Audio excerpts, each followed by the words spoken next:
আসসালামু আলাইকুম দর্শক বন্ধু, যারা হ্যামস্টারে মাইনিং করছেন তাদেরকে কিন্তু টন কিপার ওয়ালেটটা হ্যামস্টারের সাথে অ্যাড করতে হবে। অ্যাড করার জন্য নিচে ডান দিকে ইয়ারড্রপ নামে যে বাটন আছে সেখানে চাপ দিবেন। চাপ দেওয়ার পরে এরকম একটি পেজ আসবে এবং কানেক্ট টন ওয়ালেট নামক একটি বাটন আসবে। সেই বাটনটাতে আপনারা ক্লিক দিয়ে দিবেন।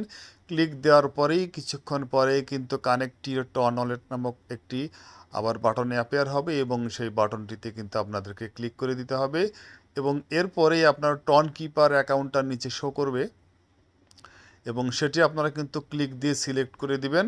সিলেক্ট করে দেওয়ার পরে কিছুক্ষণ পরে আপনাদের সামনে এরকম টন কিপার ওয়ালেটটা কিন্তু হাজির হয়ে যাবে এবং তারা কিন্তু পাসওয়ার্ড চাইবে। আপনি সঠিক 4 অঙ্কের পাসওয়ার্ড দিয়ে দিবেন। দেওয়ার পরেই আপনার অ্যাকাউন্টটা কিন্তু টন কিপার অ্যাকাউন্টটা হ্যামস্টারের সাথে কানেক্ট হয়ে যাবে এবং আপনারা নিচে দেখতে পাচ্ছেন যে আপনার টন কিপার ওয়ালেটের অ্যাকাউন্টটা কিন্তু নিচে চলে এসেছে এবং আমরা যদি আবার অ্যাপে প্রবেশ করি এবং আবার চেক করতে চাই তাহলে আবার সেই এয়ারড্রপ বাটনে চাপ দিলেই কিন্তু দেখতে পাবো যে হ্যাঁ, আমাদের অ্যাকাউন্টটা সঠিকভাবে ওয়ালেটটা হ্যামস্টারের সাথে কানেক্ট হয়ে গেছে।